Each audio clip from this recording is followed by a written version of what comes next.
उसमें विलंब नहीं करना, जितना जल्दी हो सके। एक संत हुए हमारे ब्रज के, जिनका नाम था अग्रदास जी महाराज। बड़े अद्भुत संत हुए। अग्रदास जी ने एक बड़ा सुंदर दोहा गाया, मुझे वो याद आ रहा है। अग्रदास जी कहते हैं कि अगर भजन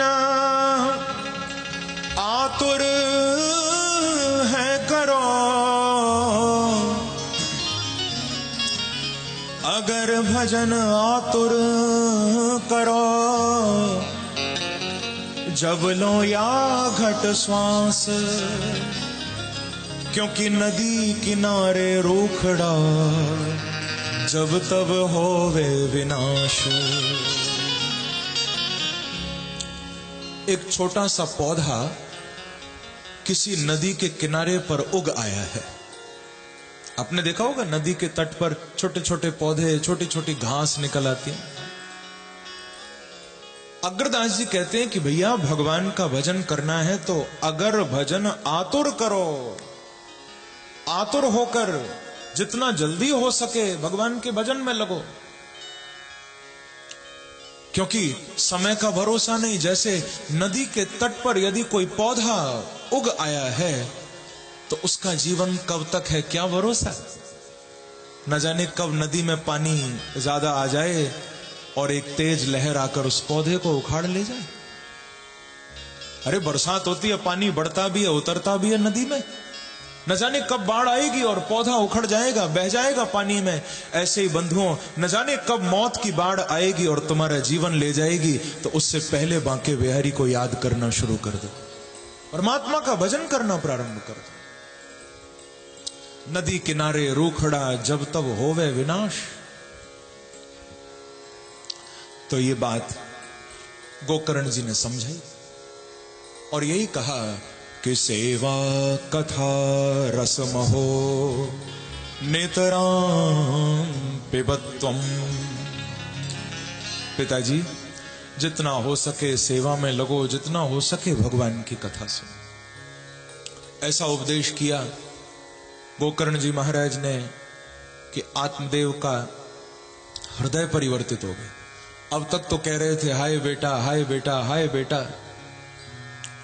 लेकिन अब अपने पुत्र श्री गोकर्ण जी को वंदन किया, प्रणाम किया और कह दिया कि तुम मेरे पुत्र नहीं हो सकते, तुम मेरे बेटे नहीं हो सकते। मैं मानता था कि तुम मेरे पुत्र हो, पर तुम मेरे पुत्र नहीं हो सकते, क्योंकि जैसा ज्ञान तुमने मुझे दिया है ऐसा ज्ञान तो कोई सद्गुरु ही दे सकता है। तो ऐसा लग रहा है कि बेटे के रूप में बांके बिहारी ने मुझे एक सद्गुरु दे दिया है। बोलो गोकर्ण जी महाराज की जय। सद्गुरु के रूप में श्री गोकर्ण जी को प्रणाम किया आत्मदेव ने। उसी क्षण घर छोड़ के निकल गए। दशमस्य पाठात, भागवत के दशम स्कंद का आश्रय लेकर भजन करते हुए अंत में मुक्ति को प्राप्त किया। इधर बंधुओं, धुंधली ने बहुत कष्ट उठाए, क्योंकि बाप चला गया तो धुंधकारी ने अपनी मां को सताया।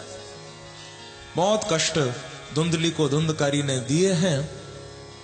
आधी रात में कुएं में कूदकर धुंधली ने भी अपने प्राण त्याग दिए। गोकर्ण जी भी तीर्थ यात्रा करने चले गए। धुंधकारी ने अब तो बहुत ही पाप करने शुरू कर दिए। पहले घर के बाहर करता था, अब घर में करने लगा, क्योंकि अब तो पूरी स्वतंत्रता मिल गई ना, फ्रीडम मिल गई। पहले फिर भी पिता का संकोच था, मां भी घर में थी, भाई भी था, अब तो सब चले गए। तो घर में शराब पीता, घर में जुआ खेलता, घर में व्यभिचार भी करता था, अनेक वारांगनाओं का संग करता। पाप करते करते प्राणांत हुआ और यह धुंधकारी मरने के बाद प्रेत योनि में चला गया। प्रेम से कहिए श्री राधे। भूत बन गया। जब प्रेत बन गया, गोकर्ण जी को उधर मालूम चला कि हमारा भाई, उसकी मृत्यु हो गई। गोकर्ण जी ने गया में जाके पिंडदान किया, परंतु देखा कि धुंधकारी की तो पिंड दान करने के बाद भी मुक्ति नहीं हुई, प्रेत बन गया था, बड़ा कष्ट में था। गोकर्ण जी के सामने वो प्रेत बना धुंधकारी रोने लगा और यहां बोला है कि अहम भ्राता त्वदीयोस्मि धुंधकारी नामतः स्वकीये नैव दोषेण ब्रह्मत्वं नाशितं मया। अहम भ्राता त्वदीयोस्मि, रोते रोते कहने लगा, भैया गोकर्ण मेरा उद्धार करो, गोकर्ण मेरा उद्धार करो, मुझे इस प्रेत योनि से निकालो भैया, बड़ा कष्ट है इसमें, मैं तड़प रहा हूं। गोकर्ण जी बोले कि हमने तो तुम्हारे लिए गया में पिंडदान किया था, क्या तुम्हारी मुक्ति नहीं हुई? अरे बोले महाराज, आपने तो एक पिंडदान किया, पर यदि आप गया में जाकर हमारे लिए 100 पिंडदान भी कर दोगे फिर भी हमारी मुक्ति नहीं होगी। क्यों? क्योंकि हमने पाप किए हैं इतने। मुक्तिर में न भविष्यति। बाद में फिर सूर्य नारायण से गोकर्ण जी ने प्रार्थना की है। सूर्य भगवान गोकर्ण जी को बोले, क्योंकि गोकर्ण जी त्रिकाल संध्या वंदन करते थे, गायत्री की उपासना, सूर्य भगवान की उपासना किया करते थे। तो सूर्य भगवान से कहा कि हे नारायण, हे सूर्य, आप ही रास्ता दिखाओ। तो सूर्य मंडल से आवाज आई, गोकर्ण तुम चिंता नहीं करो, चाहे सारे रास्ते बंद हो गए हैं पर तुम्हारे भाई की मुक्ति का एक रास्ता अभी भी खुला हुआ है। महाराज कौन सा रास्ता मुझे बताओ। सूर्य भगवान कहते हैं कि श्रीमद् भागवतम मुक्ति सप्ताहम वाचनम कुरु। कितना प्यारा रास्ता बताया। इति सूर्य वचः सर्वैर धर्म रूपम तो विश्रुतम। कहते हैं बेटा गोकर्ण, यदि अपने भाई की मुक्ति चाहते हो तो उनको भागवत की कथा सुनाओ। भागवत की कथा भी कैसे? बोले सप्ताहम वाचनम कुरु, 7 दिन में वो कथा पूरी होनी चाहिए। जैसे यहां भी आप भागवत कथा सुन रहे हो, ये भी साप्ताहिक अनुष्ठान है भागवत का। 7 दिन में ही हमको भागवत के प्रसंगों का श्रवण करना है, आनंद लेना है। क्योंकि बंधुओं 7 दिन की अपनी बड़ी महिमा है। भागवत कथा 7 दिन क्यों होती है? क्योंकि जीवन के भी तो 7 ही दिन है। 8वां दिन तो होना ही नहीं किसी के जीवन में। सबको 7 ही दिन मिले। आज कौन सा वार है? आज सोमवार है।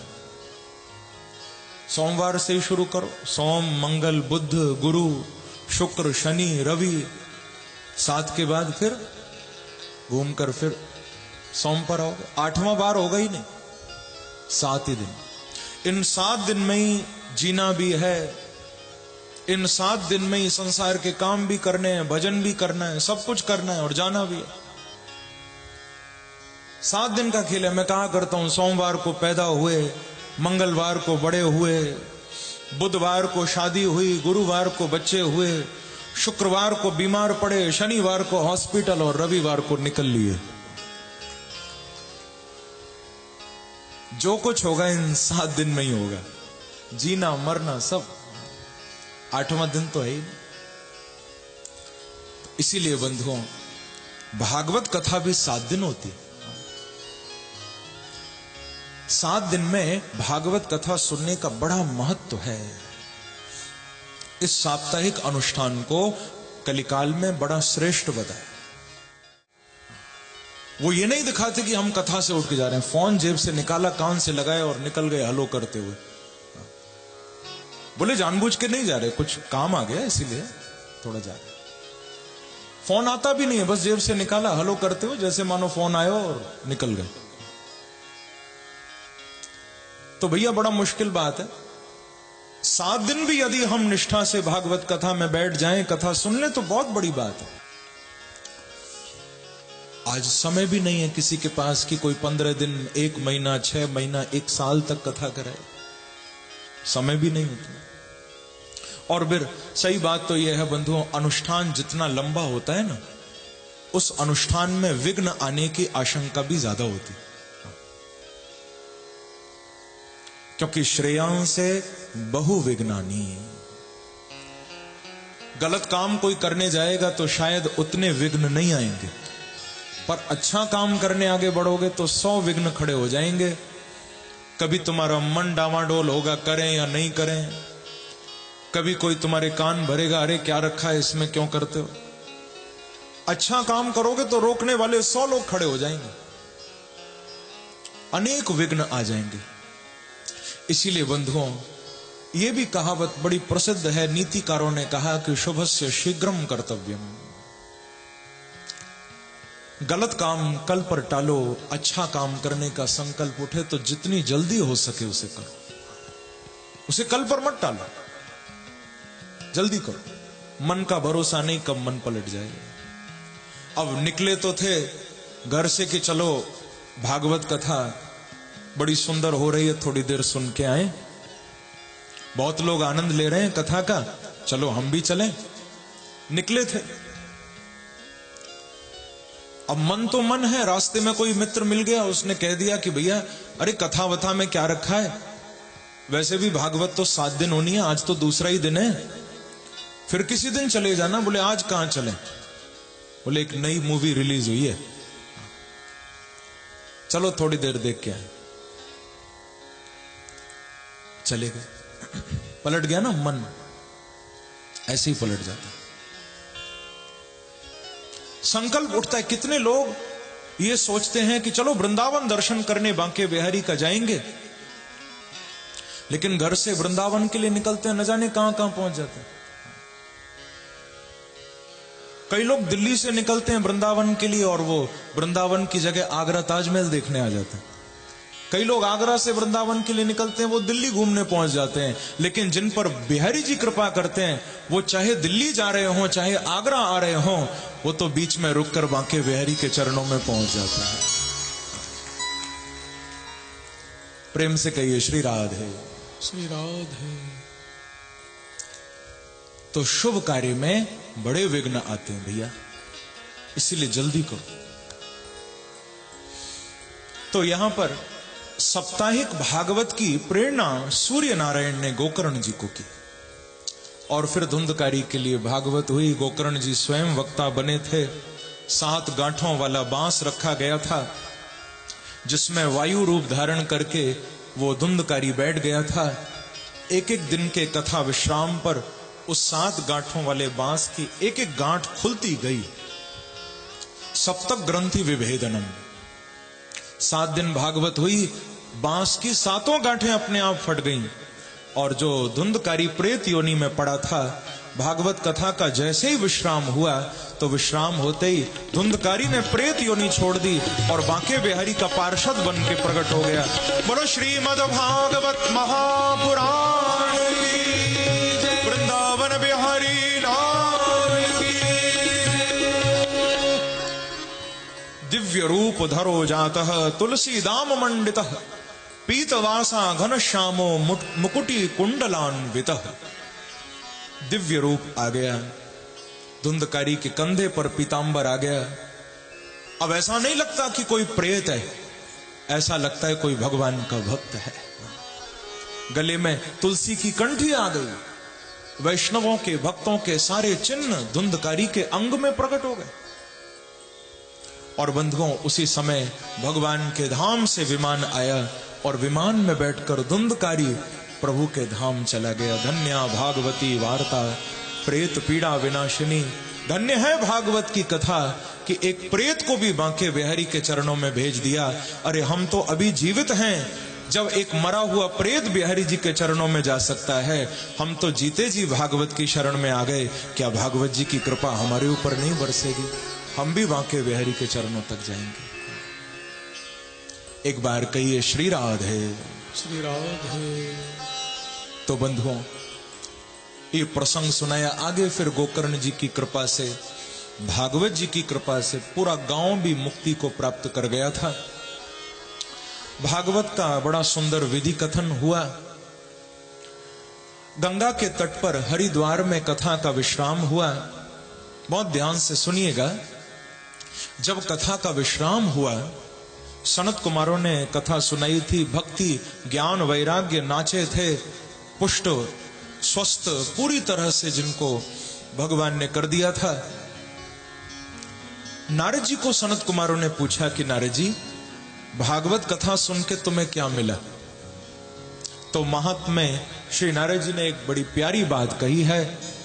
नारद जी कहते हैं कि अद्य में भगवान लब्धः सर्व पाप हरो हरि। नारद जी ने बड़ा प्यारा उत्तर दिया। सनत कुमारों ने पूछा कि तुमको भागवत सुन के क्या मिला? तो नारद जी ने ऐसा नहीं कहा कि मेरी दुकान चल गई, मेरा मकान बन गया, मेरी फैक्ट्री लग गई, या मेरे पोता पोती ये सब हो गए, जैसा कि हम लोग बोलते हैं। ऐसा नहीं कहा। जब पूछा गया कि भागवत सुन के तुम्हें क्या मिला, तो नारद जी कह रहे हैं कि महाराज, मैं हृदय से कह रहा हूं कि मुझे और कोई नहीं मिला, पर हां ये तो पक्का है कि भागवत सुन के मुझे साक्षात बांके बिहारी मिल गए हैं। अद्य में भगवान लब्धः, भगवान लब्धः, मैंने भगवान को पा लिया। तो ऐसा बड़ा सुंदर भागवत जी के इस महात्म का विश्राम हुआ। वेदव्यास जी 3 श्लोकों को गाते हुए बड़ा सुंदर मंगलाचरण कर रहे हैं। भागवत का मंगलाचरण बड़ा ही दिव्य है, आप भी सुनिए।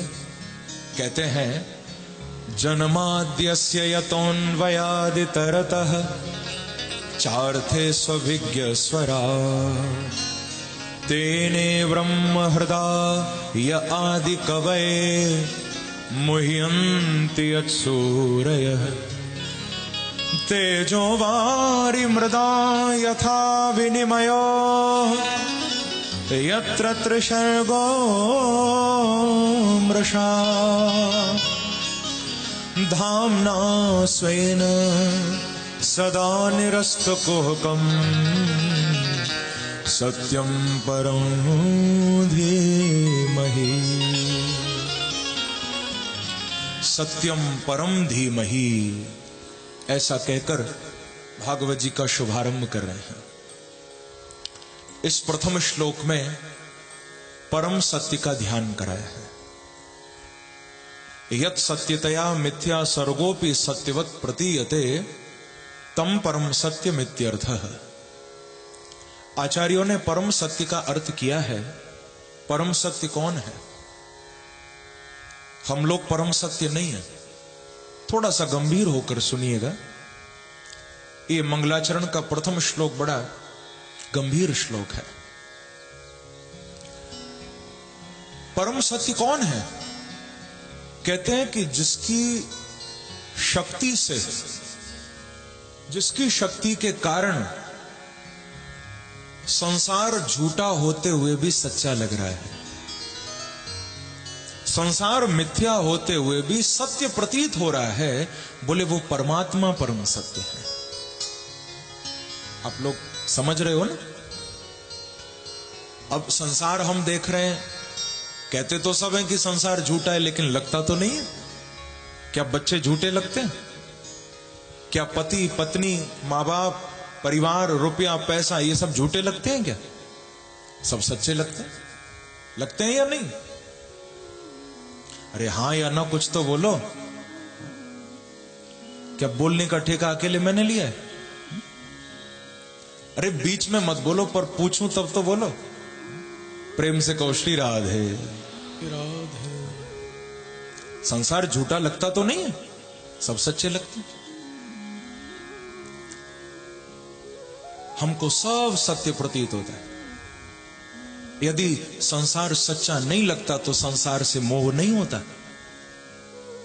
यदि मन में यह बात आ जाए संसार झूठा है, तो कल से तुम बैरागी हो जाओगे, मोह रहेगा ही नहीं।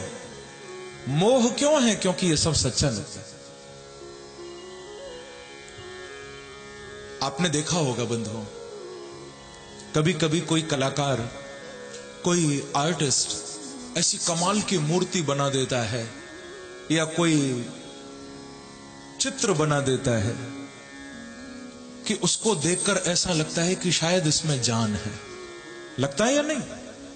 कभी कभी कोई मूर्ति ऐसी बना देता है कलाकार, दूर से देखो तो लगता है कि ये तो सच्ची है, शायद वास्तव में कोई इंसान खड़ा है, ऐसा लगता है। लेकिन वो मूर्ति झूठी होती है, वो चित्र झूठा होता है, पर सच्चा क्यों लगता है? क्योंकि बनाने वाले ने अपनी कला उसमें डाल दी है, उसने अपनी सारी शक्ति उसमें लगा दी है, पूरा मन लगाकर उसने उसको बनाया है, जान डाल दी उसमें, इसीलिए देखने वालों को वो सच्ची लगती है। बस इसी तरह से बंधुओं, ये संसार तो झूठा है, इस संसार को तो मिथ्या ही माना गया है, लेकिन फिर भी सच्चा क्यों लगता है? क्योंकि बनाने वाले मेरे बांके बिहारी हैं, उन्होंने इसको बनाया है, बनाने वाला सच्चा है, इसीलिए उसकी ये जितनी भी रचना है ये भी हमें सच्ची लगती है, क्योंकि कलाकार सच्चा है ना, बनाने वाला सच्चा है। तो कला में भी जान आ गई। प्रेम से को श्री राधे। परमात्मा ने इसको बनाया। तो मिथ्या सर्गोपि सत्यवत प्रतीयते, ये मिथ्या सर्ग, सर्ग माने सृष्टि, ये मिथ्याभूत संसार भी हमें सच्चा लगता है उस परम सत्य की लीला से, उसी के कारण। जो जन्माद्यस्य यतः, सारे संसार को जन्म भी देते हैं, पालन भी करते हैं, प्रलय भी करते हैं।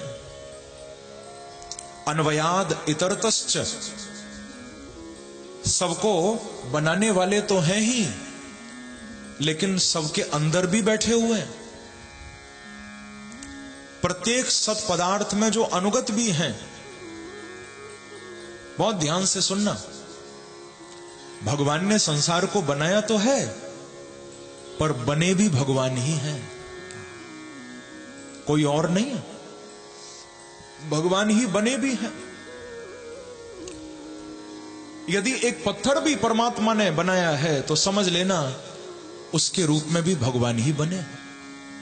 और यदि नहीं बने होते तो सोचो फिर प्रहलाद जी के लिए खंबे से वो कैसे निकल के आते। उदाहरण भी तो है, खंबे से आए थे या नहीं आए थे? स्तंभे सभायाम नमृगम न मानुषम, भागवत में सुखदेव जी ने कहा। उस हिरण्यकश्यप की सभा में बीच खंभ से भगवान प्रकट हो गए थे। तो भाई खंबे से यदि कोई निकल के आएगा तो इसका मतलब है अंदर बैठा होगा, तभी तो आया। जो अंदर था ही नहीं वो कैसे आ गया? इसीलिए ध्यान रखना बंधुओं, मेरे बांके बिहारी जो इंसान दिखाई दे रहे हैं उनके अंदर तो बैठे ही हैं, मेरे बांके बिहारी तो कण कण में, यहां तक कि पत्थर में भी बैठे हुए हैं। परमात्मा सब में बैठे, जड़ में भी हैं, चेतन में भी हैं। जो इंसान जीवित है उसके अंदर तो बैठे ही हैं, मालूम है जो मर भी जाता है उसमें भी भगवान बैठे। और इसका भी एक एग्जाम्पल भागवत में है, आगे आप सुनोगे। भागवत के चौथे स्कंद में ध्रुव जी के वंश में एक वेन नाम का राजा था।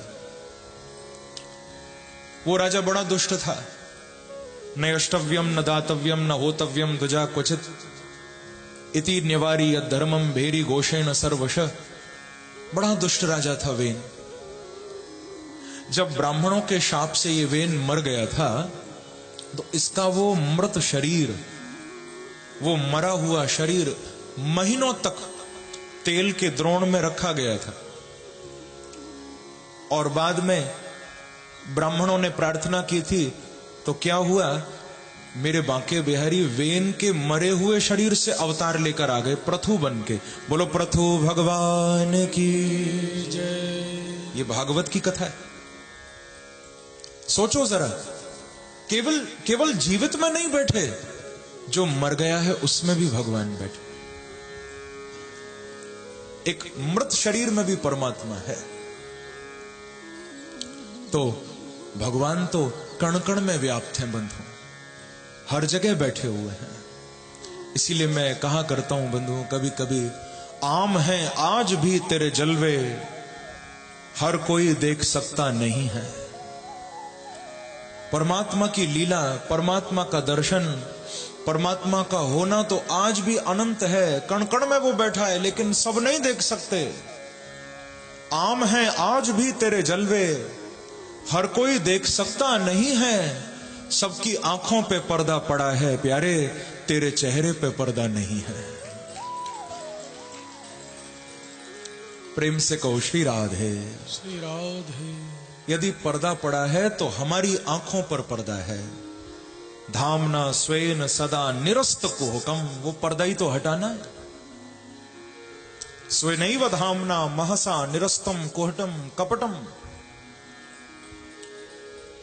मेरे प्रभु बांके बिहारी ही जब कृपा करते हैं तो वो कुहक, वो कपट रूपी पर्दा, वो अज्ञान रूपी अंधेरा सामने से हटता है, बिना उनकी कृपा के नहीं।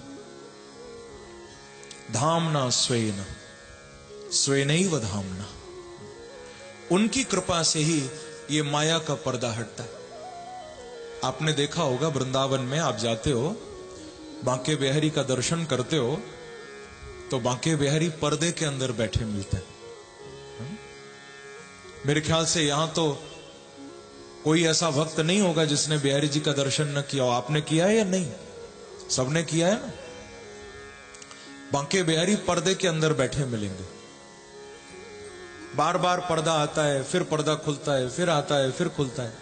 हम लोग बिहारी जी की सेवा में अंदर जाते हैं तो हम लोग पर्दे लगाते हैं, बार बार फिर खोलते हैं। तो इसका एक आध्यात्मिक भाव है। वैसे तो वहां कई लीलाएं मेरे बिहारी जी ने ऐसी की हैं जिन लीलाओं के कारण ये प्रथा शुरू हुई है पर्दे की, क्योंकि मेरे बांके बिहारी बड़े नटखट हैं। कई बार ऐसा हुआ है पूर्व में, जिस भक्त से ज्यादा देर बिहारी जी की आंखें मिल जाती थीं, इतने नटखट हैं, उसके साथ ही भाग जाते थे। प्रेम से कहो श्री राधे। कई बार ऐसा हुआ महाराज, मंदिर से बिहारी जी की मूर्ति गायब हो गई, विग्रह गायब हो गया, चले गए, भाग जाते थे। जिस भक्त से नजरें मिल गई उसके साथ चल देते थे। तो फिर बाद में हमारे पूर्वज गोस्वामी गणों ने ये प्रथा वहां पर्दे की प्रारंभ की थी कि भाई ऐसा कुछ करो जो भक्तों को दर्शन भी हो जाए इनका, और ज्यादा देर इनकी किसी से नजर भी न मिले। तो तब से ये हमारे मंदिर में बिहारी जी के पर्दे की प्रथा शुरू हुई, पहले नहीं था। पर इसका आध्यात्मिक भाव क्या है? मेरे पूज्य गुरुदेव, मेरे पूज्य पिताश्री बताया करते हैं कि ये जो पर्दा बांके बिहारी के आगे आता है, ये पर्दा ही माया का पर्दा है। ये कपाट ही अज्ञान रूपी कपाट है। अब चाहे उसे पर्दा मानो, चाहे दरवाजा कपाट मानो, ये अवरोध जो है ये माया है, जो जीव और ब्रह्म के बीच में बार बार आ जाती। जब भगवान की ओर आगे बढ़ो, माया का पर्दा लग जाता है, मोह आसक्ति का ये कपाट लग जाता है। लेकिन भागवत में वेदव्यास जी महाराज कह रहे हैं कि भैया जिस पर बांके बिहारी कृपा कर देते हैं तो उसके लिए तो हमेशा हमेशा के लिए मोह माया का पर्दा बिहारी जी हटा देते हैं और भक्त को अपना बना लेते हैं। कपाट हट जाते हैं, द्वार खुल जाते हैं। एक बार कहिए श्री राधे, श्री राधे। बस अपनी नजरों को आप जमा के रखो, कहीं बांके बिहारी से तुम्हारी दृष्टि न हट जाए। कई बार ऐसा होता है ना कि भक्त बिहारी जी का दर्शन कर रहे होते हैं तो जब तक पर्दा खुला होता है तब तक तो बिहारी जी को देखते हैं, लेकिन जैसे ही पर्दा लगता है फिर इधर उधर देखने लगते हैं। कभी कभी मंदिर से निकल भी जाते हैं, बोले अब तो पर्दा लग गया चलो। पर बिहारी जी उसी समय तुमको देखते हैं। उनकी दृष्टि भी भक्तों पर होती है कि पर्दा खुलने पर तो मुझे देखता है, पर पर्दा लगने पर किसे देखता है? बिहारी जी भी देखते हैं।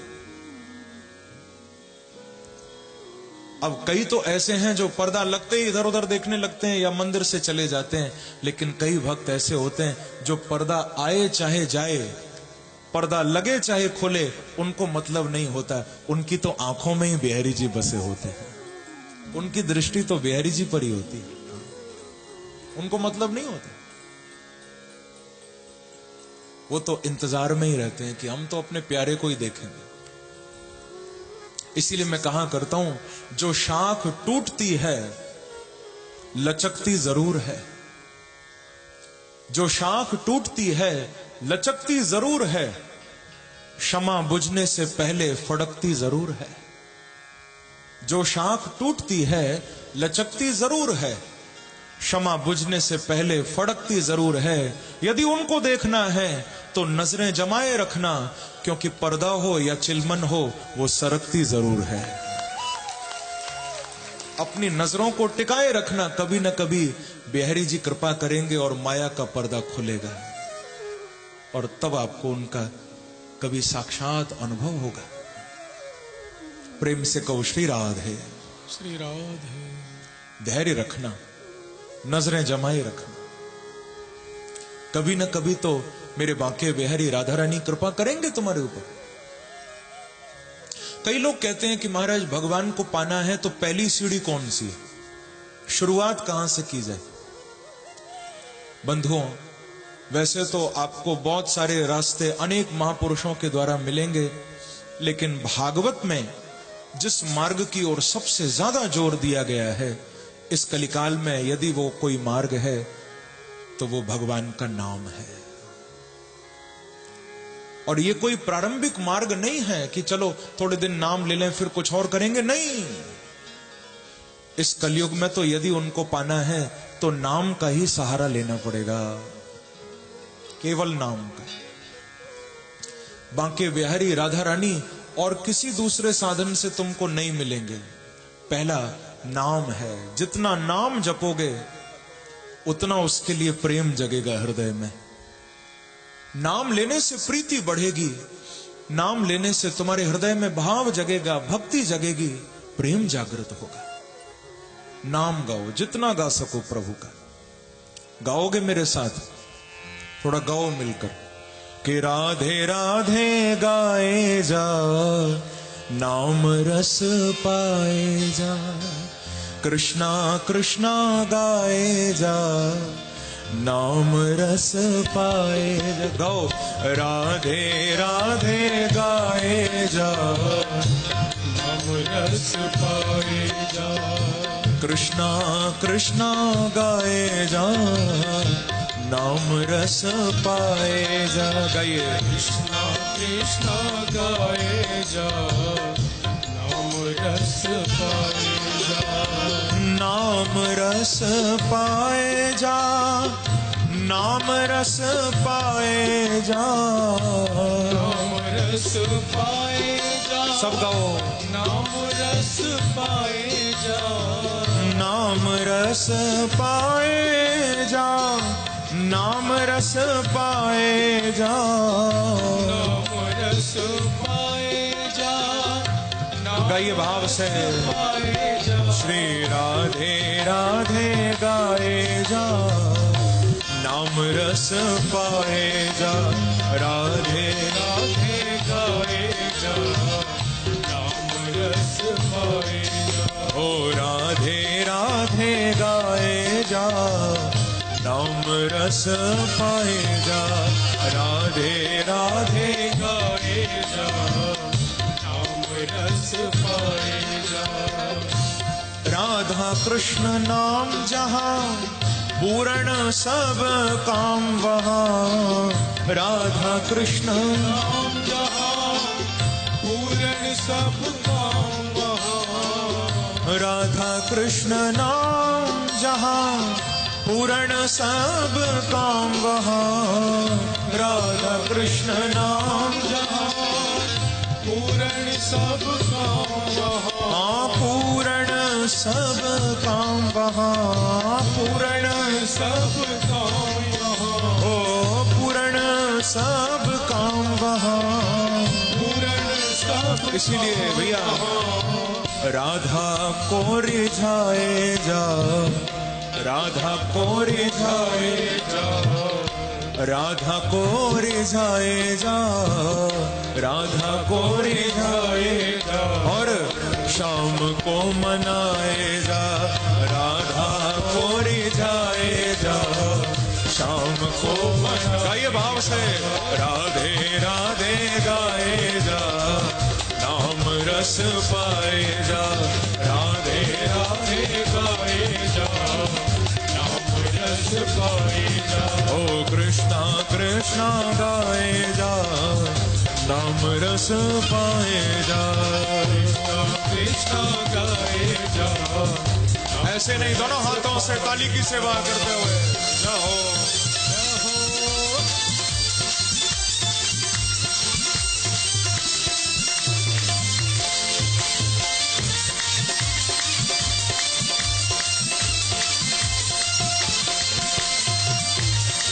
वृंदावन बिहारी लाल की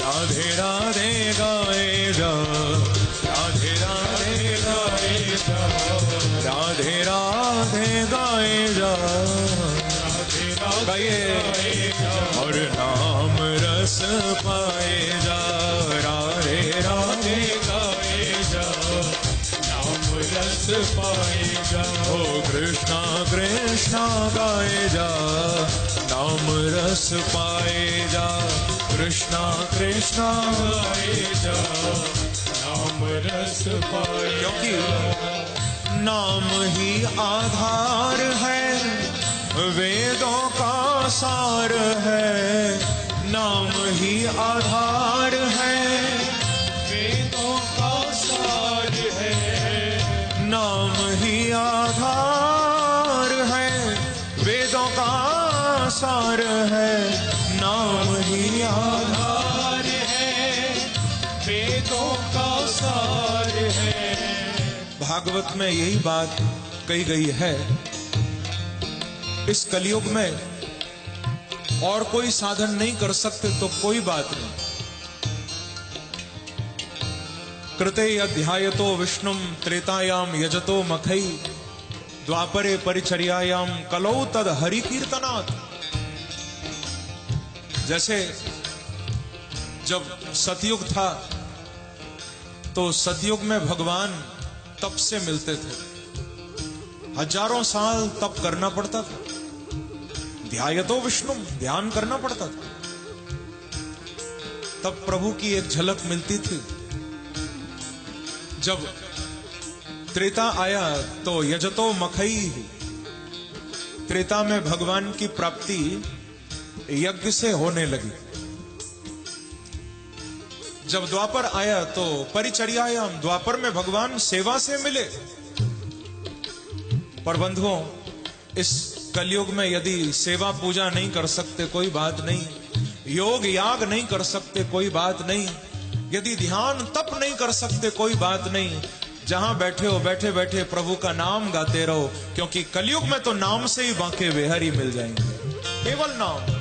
राधे राधे गाए जा, नाम रस पाए जा, राधे राधे गाए जा, नाम रस पाए जा, ओ कृष्णा कृष्णा गाए जा, नाम रस पाए जा, कृष्णा कृष्णा गाए जा, नाम रस पाए जा।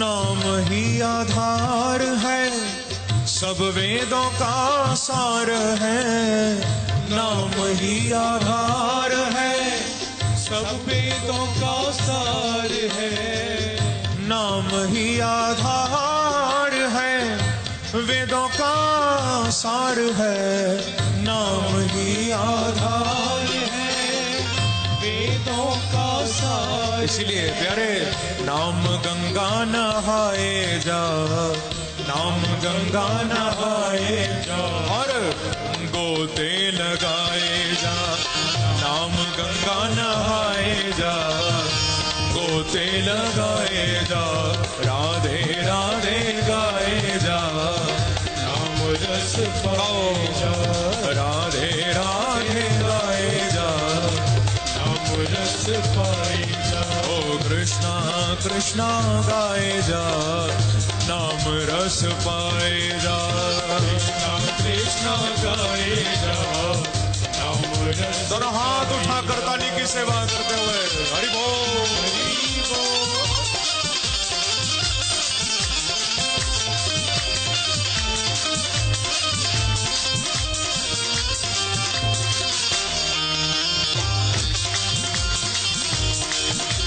एक बार कहिए श्री राधे, श्री राधे।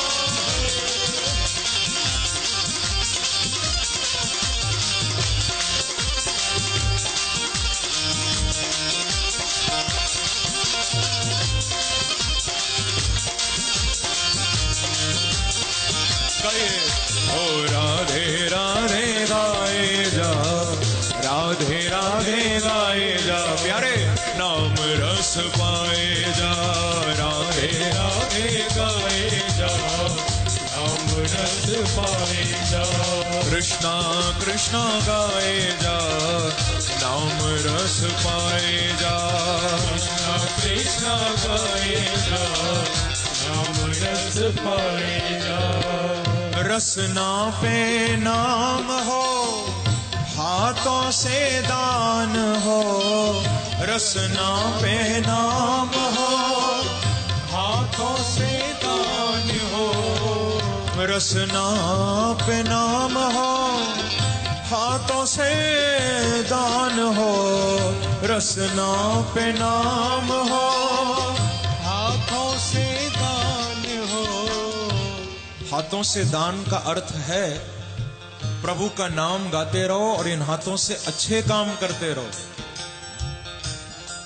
खाली नाम गाने से भी कुछ नहीं चलेगा, क्योंकि मैं ऐसे लोगों को भी जानता हूं, कथा में तो खूब ताली बजाते हैं, खूब नाम गाते हैं, खूब झूमते हैं, पर मालूम है घर जाकर अपने बूढ़े माँ बाप को एक गिलास पानी भी नहीं देते हाथ से। ऐसे भी लोगों को मैं जानता हूं। कथा में खूब तालियां बजती हैं, खूब पैर चलाते हैं, खूब नाचते हैं, खूब झूमते हैं, लेकिन घर जाके इन हाथों से कभी सेवा नहीं करते, कभी अच्छे काम नहीं करते। बंधुओं, शरीर का महत्व तो तभी है जब शरीर से आप अच्छे काम करो। किसी जरूरतमंद की मदद करो। इसीलिए तो मुझे ये बात अक्सर कहनी पड़ती है बंधुओं,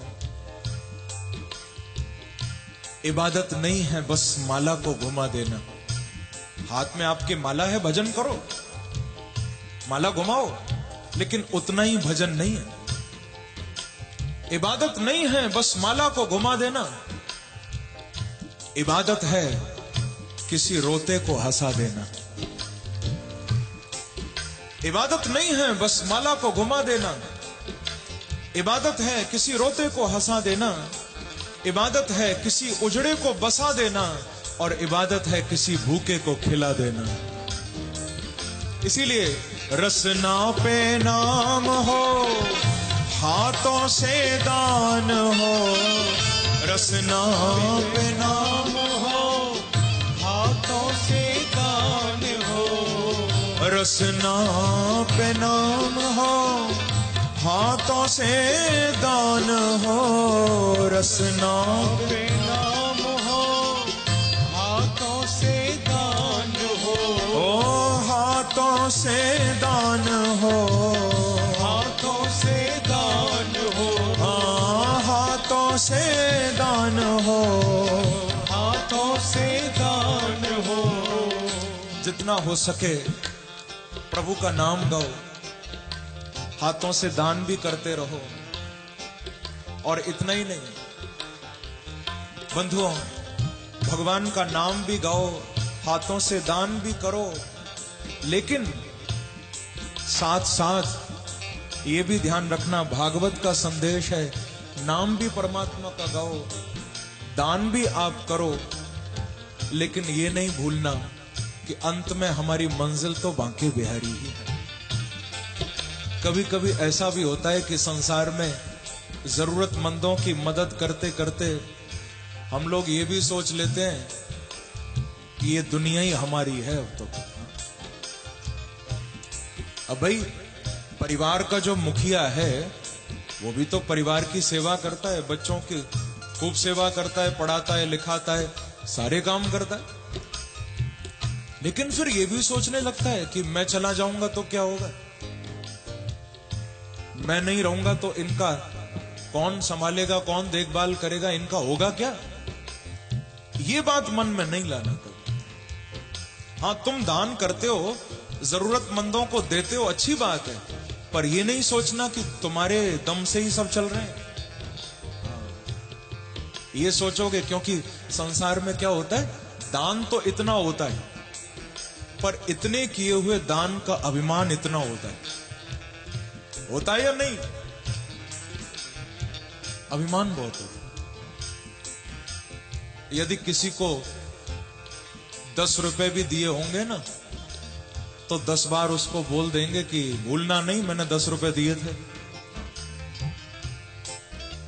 मरते दम तक याद दिलाएंगे, तू भूला तो नहीं, एक बार तुझे जरूरत थी, मैंने 10 रुपए दिए थे। भैया तुम्हारा देना ही बेकार हो गया। क्योंकि इस सूत्र को याद रखना, संसार में किसी के गुजर जाने से किसी का गुजारा नहीं रुकता। कितने देने वाले आए, कितने देने वाले चले गए, क्या दुनिया चलनी बंद हो गई? ये मत सोचना कि तुम्हारे दम से कोई चल रहा है। माँ बाप को भी कभी कभी ये लगता है हम चले जाएंगे, बच्चों का क्या होगा, पर तुम्हें नहीं मालूम बच्चे तो कब से चाह रहे हैं तुम जाओ। प्रेम से कहो श्री राधे। बच्चे तो कब से सोचे बैठे हैं कि ये जाएं तो हम भी कुछ करें। भैया यहां कोई किसी का नहीं, अच्छे काम करो। निवेदन मेरा इतना है कि चाहे नाम गाओ भगवान का, चाहे दान करो, चाहे शुभ काम करो, सत्कर्म करो, जो करना है करो, पर वो दुनिया को दिखाने के लिए नहीं करना। यदि करना तो बांके बिहारी को रिझाने के लिए करना। राधा को रिझाए जा, राधा को रिझाए जा, और शाम को मनाए जा। राधा को रिझाए जा, शाम को, गाइए भाव से, ओ राधे राधे गाए जा, नाम रस पाए जा। राधे राधे गाए जा, नाम रस पाए जा, नाम रस पाए जा, नाम रस पाए जा, नाम रस पाए जा, नाम रस पाए जा, नाम रस पाए जा, नाम रस पाए जा, नाम रस पाए जा, नाम रस। संतो भाव से श्री राधे राधे गाए जा, राधे राधे गाए जा, राधे राधे गाए जा, राधे गाए जा, नाम रस पाए जा, राधे राधे गाए जा, नाम रस पाए जा। ओ कृष्णा कृष्णा गाए जा, नाम रस पाए जा, कृष्णा कृष्णा गाए जा, नाम रस पाए जा। राधे राधे गाए जा, नाम रस पाए जा, राधे राधे गाए जा, नाम रस पाए जा। ओ कृष्णा कृष्णा गाए जा, नाम रस पाए जा, कृष्णा कृष्णा गाए जा, नाम रस पाए जा। बोलो वृंदावन बिहारी लाल की जय। जय श्री राधे। तो भागवत का यही संदेश है। जितना हो सके इस जीवन में प्रभु का नाम गाते रहो, क्योंकि इस कलिकाल में नाम से ही भगवान मिल जाएंगे और सारे साधन छोटे पड़ जाएंगे। कलयुग में नाम सर्वोपरि है। हरेर नाम हरेर नाम हरेर नामैव केवलम कलौ नास्त्येव नास्त्येव नास्त्येव गतिरन्यथा। कलिकाल में कोई दूसरी गति नहीं, नाम गाओ केवल प्रभु का। तो सत्य का ध्यान कराया, परम सत्य का स्मरण कराया, आगे अनुबंध चतुष्टय का वर्णन किया, भागवत का एक स्वरूप बताया कि निगम कल्पतरोर गलितम फलम शुकमुखादमृत द्रव संयुतम पिबत भागवतं रसमालयं मुहुरहो रसिका भुवि भावुका। इस मंगलाचरण के तीसरे श्लोक में भागवत जी का एक स्वरूप बताया, निगम कल्प तरोह गलितम फलम। भागवत जी क्या है? तो कहा कि निगम कल्प तरोह। बहुत ध्यान से आप लोग सुनिएगा, निगम कहते हैं वेद को, वेद रूपी वृक्ष है। संस्कृत में तरु कहते हैं पेड़ को। निगम कल्प तरोह यानी निगम रूपी एक पेड़ है। नितराम गमयति बोधयति पुरुषार्थ चतुष्टय इति निगमो वेद है। तो वेद रूपी उस वृक्ष का ये फल है श्रीमद् भागवत। गलितम फलम, गलितम फलम यानी कच्चा फल नहीं है। भागवत रूपी ये जो फल है ये बड़ा पका हुआ फल है। गलितम फलम, अधिपक्वम फलम ही गलति। श्री वल्लभाचार्य जी अपनी भागवत की टीका सुबोधनी में कह रहे हैं, भागवत पका हुआ फल है। क्योंकि आप जानते हो, यदि पेड़ पर कोई फल लगा है, अगर जरा भी वो कच्चा है तो उसको तोड़ना पड़ेगा, और अगर पूरी तरह से पक गया है तो वो पकने के बाद अपने आप नीचे गिर जाएगा, नीचे आ जाएगा। अतिपक्वम फलम ही गलति अर्थात स्वएव पतति। वल्लभाचार्य जी कहते हैं कि ये भागवत रूपी जो फल है ये पूरी तरह से पका हुआ फल है। इसीलिए वेद रूपी वृक्ष पर यह फल लगा, पर वहां से इसको किसी ने तोड़ा नहीं। वेद रूपी वृक्ष पर जब ये फल पूरी तरह से पक गया तो हम सब पर कृपा करने के लिए भागवत रूपी फल इस धरा पर अवतरित हो गया। बोलो भागवत भगवान की जय। गलितम फल, और इसमें है क्या? क्योंकि संसार में तो फल में कई चीजें होती हैं। एक फ्रूट आप खाते हो, चाहे वो आम ही ले लो, उसमें छिलका भी होगा, ऊपर अंदर गुठली भी होगी, रस भी होगा, गूदा भी होगा, पल्प भी होगा। लेकिन भागवत रूपी जो फल है ये थोड़ा अलग है। ये कैसा फल है? तो कहा कि शुक मुखाद अमृत द्रव संयुतम। शुक मुखाद, बोले शुकदेव जी के मुख से इसको गाया गया है, और इसीलिए शुकतुंड संस्पृष्ट फल होने के कारण ये अमृत द्रव संयुतम है। ये आद्योपांत अमृत ही अमृत से भरा हुआ है। कल भी आप सुन रहे थे कि एक अमृत तो देवताओं के पास भी है। मेरे ख्याल से आप सबने सुना होगा कि देवताओं के पास अमृत है स्वर्ग में। सबने सुना है ना? अरे बोलो मत तो सिर ही हिला दिया करो कम से कम। प्रेम से कहो श्री राधे। श्री राधे। सिर तो हिला दिया करो ताकि मुझे लगे कि मूर्ति नहीं बैठी सामने। देवताओं के पास अमृत है, आपने कभी तो सुना होगा। अच्छा ये बताओ, क्या किसी ने स्वर्ग जाके वो अमृत पिया है? यहां पर कोई है ऐसा जो पी के आया हो? पी के तो नहीं आया कोई। मैंने सुना किसी घर में थोड़ा शादी की बात चल रही थी। एक लड़के वाले कन्या देखने, बेटी देखने आए हुए थे। ऐसे ही विनोद की बात है, याद आ गई। तो जो लड़के वाले थे, लड़के की मां, वो थोड़ा ज्यादा एक्टिव थी, वो ही आगे सारी बातें कर रही थी।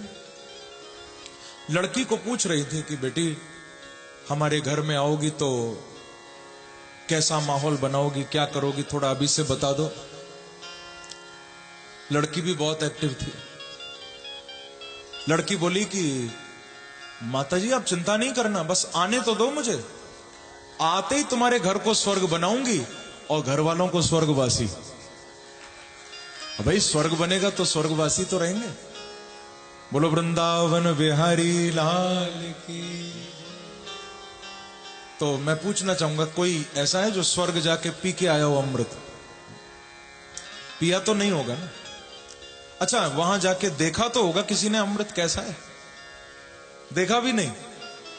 तो बोले जिसको देखा भी नहीं, चखा भी नहीं, वो अमृत ही किस काम का? असली अमृत ये भगवान की कथा का अमृत है, जिससे पी भी रहे हैं और जिसका हम दर्शन भी कर रहे हैं साक्षात। बोलो श्रीमद् भागवत महापुराण की जय। वास्तविक अमृत तो ये है जिस कथा के रस को हम कानों से पान भी कर रहे हैं और हम दर्शन भी कर रहे हैं भागवत जी का। मेरे सामने भी भागवत ग्रंथ रखा है। एक आगे पूजन के लिए भागवत ग्रंथ है, दूसरा ये संस्कृत मूल भागवत की टीका मेरे सामने रखी है, जिसमें 18,000 श्लोक भागवत के मैं दर्शन कर रहा हूं। तो हम लोग कितने भाग्यशाली हैं, हम तो इस अमृत को पी रहे हैं साक्षात। इसीलिए कहा गया ये भागवत कुछ और नहीं बंधुओं कि पिबत भागवतम रसमालयम। ये जो अमृत द्रव से संयुक्त श्रीमद् भागवत ग्रंथ है, भैया इसको पीते रहो, पीते रहो, पीते रहो। जब जब किसी अधिकारी वक्ता से भागवत कथा सुनने को मिले जरूर सुनो। यहां ऐसा नहीं कहा व्यास जी ने कि एक बार सुनो, 2 बार सुनो, 3 बार सुनो, ऐसा नहीं। पिबत शब्द है, कहते हैं मुहुहु, मुहुहु यानी बारंबार। मुहुरहो रसिका भुवि भावुका, हे रसिकों, हे भावुकों, मुहु अह पिबत। जब जब तुमको अवसर मिले तब तब इस अमृत को पियो। और मेरे पूज्य गुरुदेव तो कहा करते हैं भैया ऐसा नियम बना लो कि जब तक जियो तब तक पियो। प्रेम से कहो श्री राधे। अरे पानी कितनी बार पी लिया, क्या प्यास बुझी? थोड़ी देर बुझती है फिर लग जाती है। रसगुल्ले कितने उड़ा लिए, भूख मिटी? रसमलाई कितनी खा गए? और यहां तो पेठे ज्यादा उड़ते हैं। ये आगरा के पेठे तो मशहूर हैं, कितने खा लिए। ठाकुर जी को जब भोग लग के कोई प्रसाद लाता है ना, वहां भी पूरी नजर होती है कि है क्या प्रसाद में। यदि देख लिया सूखी मिश्री है तो कह देंगे हाँ 1-2 दाने रख दो। यदि चिरौंजी है हाँ 2-4 दे दो। और कहीं ताजा लड्डू बन के आए हैं, बोले कम से कम 4 देना भैया। प्रसाद में भी देख लेते हैं कि बना क्या है, उसके हिसाब से ही प्रसाद लेते हैं। कितना खा लिया भैया, लेकिन भूख मिटी? नहीं मिटी। थोड़ी देर मिटती है फिर लग जाती है भूख। तो सोचो कि जब खाने पीने से हमें तृप्ति नहीं मिली तो फिर बांके बिहारी की कथा से, उनके नाम से क्यों तृप्ति मिले। जब तक जीवन है प्रभु का नाम गाओ, जब तक जीवन है सत्संग करो भैया। पिबत भागवतम। आगे वेद व्यास जी बड़ा ही सुंदर कह रहे हैं कि नैमिषे निमिष क्षेत्रे ऋषयः शौनकादयः सत्रं स्वर्गाय लोकाय सहस्र सममासत। नैमिषारण्य की पवित्र भूमि में 88,000 शौनकादि ऋषि श्री सूत जी के चरणों में बैठे हैं। शौनकादि ऋषियों ने सूत जी को कुछ प्रश्न किए। इन प्रश्नों को आप थोड़ा ध्यान से सुनना, क्योंकि इन प्रश्नों के आधार पर ही भागवत के प्रसंग आगे बढ़ेंगे। पहला प्रश्न किया था ऋषियों ने कि हे सूत जी, आप हमें कृपा करके बताएं, मार्ग तो बहुत हैं, शास्त्र बहुत हैं, ग्रंथ अनेक हैं, पर हम जानना चाहते हैं कि सबका सार क्या है, सार बताओ।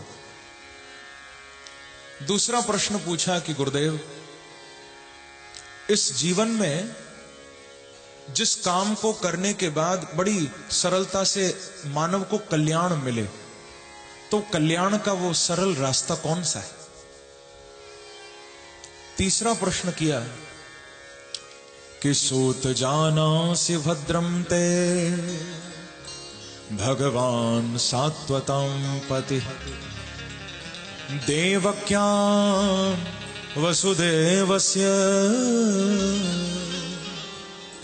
जातो यस्य चिकीर्षया। ये प्रश्न तीसरा किया। आप हमें कृपा करके बताएं कि भगवान श्री कृष्ण ने देवक्यां वसुदेवस्य जातः, देवकी वसुदेव के यहां क्यों प्रकट हुए भगवान, कृष्ण अवतार क्यों लिया प्रभु ने। यह तीसरा प्रश्न किया। चौथा प्रश्न किया कि जैसे कृष्ण अवतार हुआ, राम अवतार हुआ, ऐसे भगवान के कितने अवतार हुए हैं, क्या अवतारों की कोई गिनती है, कितनी बार अवतार ले चुके हैं भगवान, वो भी आप बताइए। फिर पांचवा प्रश्न कर रहे हैं कि केवल उन अवतारों के नाम नहीं सुनने हमें, किस अवतार में कौन सी लीला भगवान ने की है वो भी आप बताएं, वो भी जानना चाहते। अंतिम छठा प्रश्न किया कि ब्रूहि योगेश्वरे कृष्णे ब्रह्मण्ये धर्मवर्मणि स्वां काष्ठा मधुनोपेते धर्मः कं शरणं गतः। बड़ा प्यारा प्रश्न। कहते हैं महाराज, आप हमें बताएं कि जब भगवान कृष्ण अपनी लीला का संवरण करके कृष्ण लीला को विश्राम देकर जब भगवान अपने स्वधाम चले गए, परम धाम चले गए, तो धर्मः कम शरणं गतः। हम जानना चाहते हैं कि धर्म किसकी शरण में गया। ये 6 प्रश्न हुए। और विप्राणाम रोम हर्षणी, यहां सूत जी महाराज को वेदव्यास जी ने रोम हर्षणी कहकर पुकारा, क्योंकि रोम हर्षण सूत के पुत्र हैं, उग्रश्रवा नाम के सूत हैं जो ऋषियों को कथा सुना रहे हैं इस समय। इनका नाम है उग्रश्रवा। इनके पिता वो भी सूत जी थे जिनका नाम था रोम हर्षण। अब कहने को तो यहां उग्रश्रवा नाम भी कहा जा सकता था, लेकिन रोम हर्षणी, रोम हर्षण के बेटे रोम हर्षणी, ये नाम लिया गया। क्यों? मानो शौनकादि ऋषियों के प्रश्न सुनकर सूत जी के रोम रोम में हर्षण होने लगा, इसीलिए रोम हर्षणी कहकर संबोधित किया। क्योंकि बंधुओं, हम लोगों को तो संसार की कोई वस्तु मिल जाए तो हमारे रोम रोम में हर्षण होने लगता है, रोम रोम पुलकित होने लगते हैं। पर भैया संतों को तो, जो सच्चे महात्मा हैं, उनको तो तभी आनंद आता है जब कोई भगवान के बारे में उनसे प्रश्न करे, कोई सत्संग की चर्चा प्रारंभ हो, संतों को आनंद आता है। बोले बाबा प्रसन्न हो गए थे जब पार्वती ने राम के संबंध में पूछा कि पूछे रघुपति कथा प्रसंगा। हाँ पूछे रघुपति कथा प्रसंगा, सकल लोक जग पावनी गंगा। बोले बाबा प्रसन्न हो गए थे, पार्वती धन्य हो तुम जो तुमने राम के बारे में मेरे से पूछा है। भोलेनाथ का भी रोम रोम हर्षित हो गया। ऐसे ही विप्राणाम रोम हर्षण, आज विप्रों के यानी शौनकादि ऋषियों के प्रश्न सुनकर सूत जी भी हर्षित हो गए। यहां ऋषियों के लिए भी विप्र शब्द का प्रयोग है। अब वैसे तो आप जानते हो विप्र ब्राह्मण को कहते हैं, विप्र कहकर संबोधित किया जाता है ब्राह्मणों को, पर विप्र शब्द की अपनी महिमा भी है। एक विप्र कौन है? यदि इस शब्द पर हम ध्यान दें तो यहां पर यह बड़ा सटीक बैठता है शब्द। विप्र का अर्थ होता है, इसमें प्रपूर्ण धातु का प्रयोग है। संस्कृत व्याकरण की दृष्टि से प्रपूर्ण धातु है और वी उपसर्ग है। विप्र यानी जो विशेष प्रकार से खाली को भर दे। प्रपूर्ण धातु भरने के लिए प्रयुक्त होती है, यानी कुछ खाली है उसको भरा जाए। तो जो खाली को भर दे वो विप्र है, विशेष तरह से भर दे वो विप्र है। आज ऐसा लगा मानो सूत जी शायद जो अंदर से खाली थे, आज प्रश्न करके शौनकादि ऋषियों ने उनके हृदय को कृष्ण प्रेम से भर दिया है। इसीलिए विप्राणाम रोम हर्षणी, मानो भर गए अंदर से। ध्यान रखना बंधुओं, वक्ता तो खाली होता है, श्रोताओं का यानी कथा सुनने वालों का भाव ही वक्ता के हृदय में कथा को भर देता है। अब देखो, यदि आप लोग यहां पर पैर सीधे करके लेट जाओ या जम्हाई लेने लगो, आधे इधर पड़े मिले आधे उधर पड़े मिले, मैं कथा सुना पाऊंगा? नहीं सुना सकता, क्योंकि वक्ता कथा नहीं सुनाता, श्रोता का भाव वक्ता के हृदय से कथा को निकलवाता है। जैसे आप लोगों का प्रेम मेरे हृदय से बांके बिहारी की कथा को निकलवा रहा है।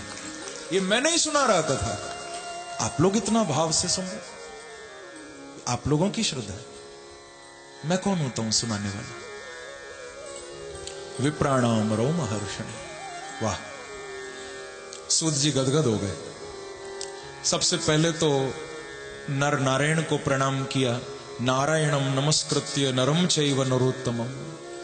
मां भगवती भास्वती सरस्वती को वंदन किया। देवीम सरस्वतीम व्यासम वेद व्यास जी को प्रणाम किया। और फिर आगे अपने पूज्य गुरुदेव श्री सुखदेव जी को वंदन किया, क्योंकि भागवत की कथा सूत जी ने सुखदेव जी से ही सुनी थी।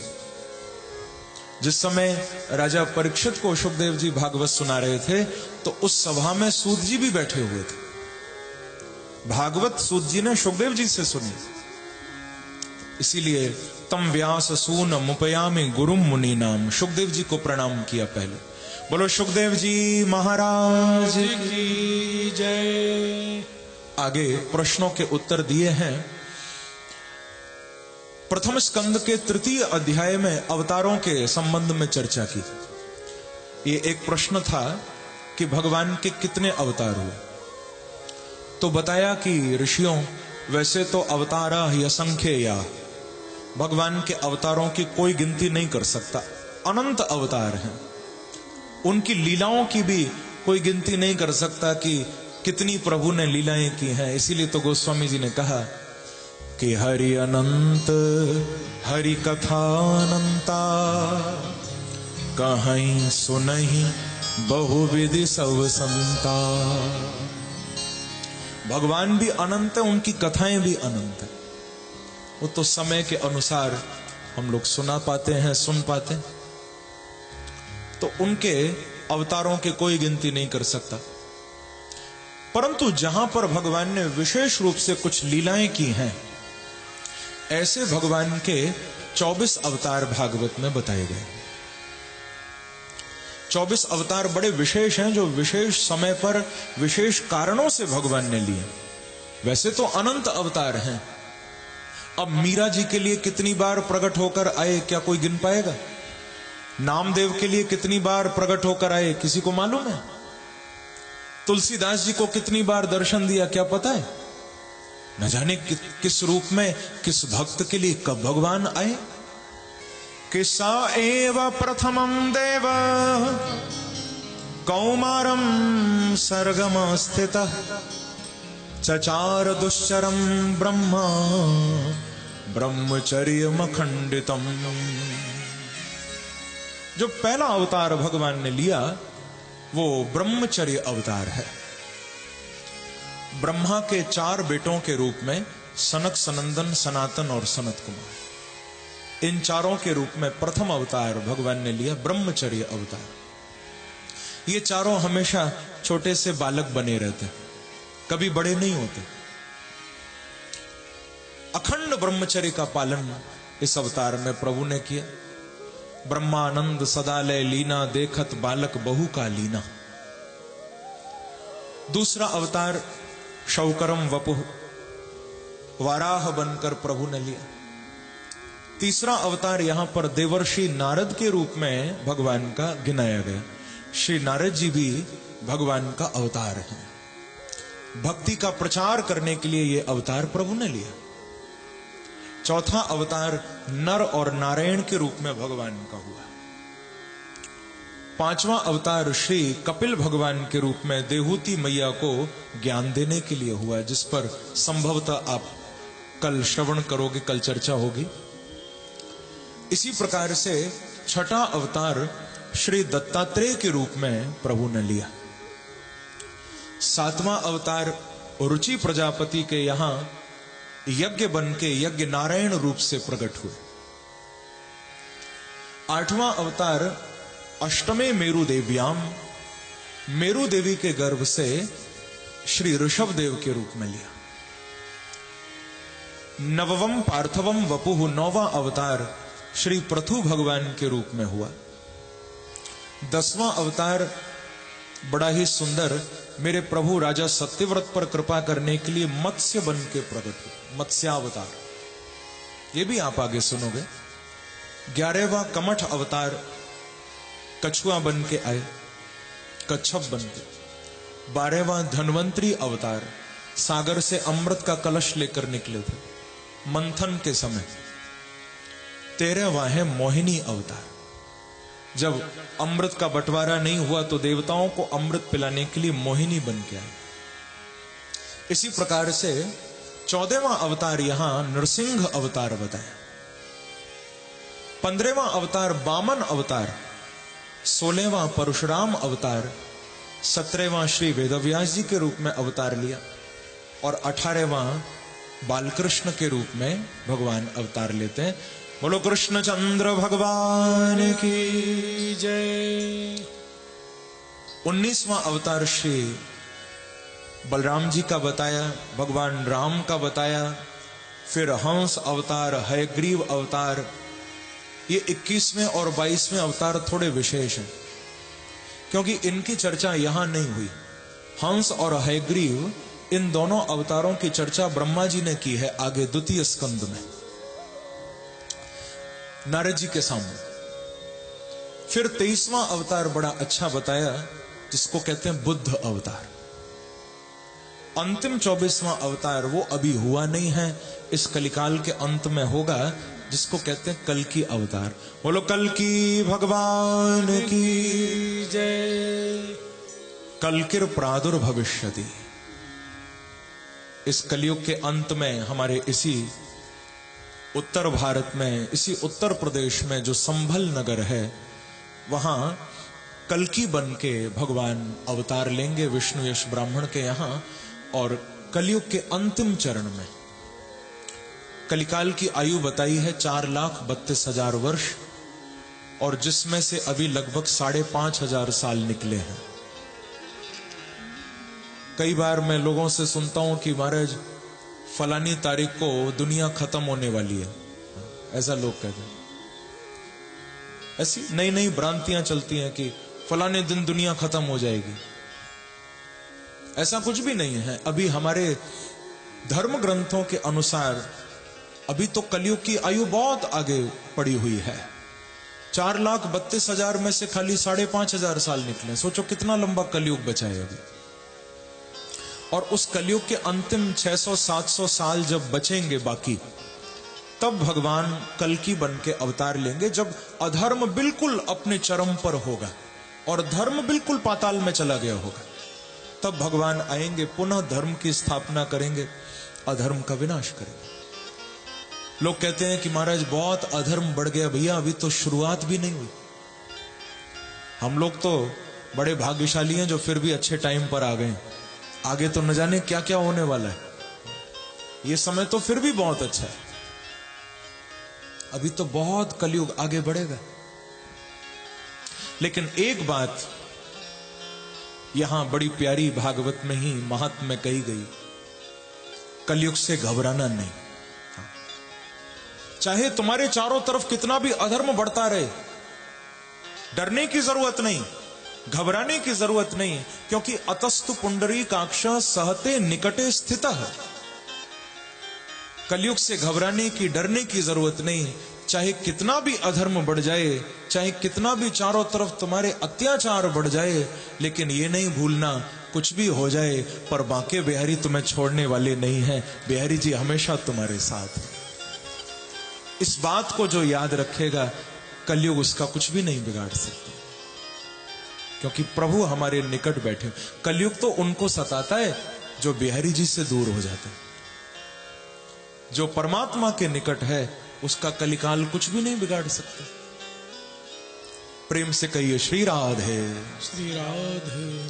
तो यहां पर बंधुओं ये अवतारों की चर्चा हुई।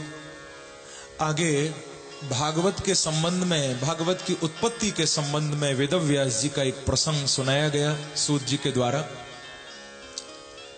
कि द्वापरे समनुप्राप्ते तृतीये युग पर्यये जातः पराशराद्योगी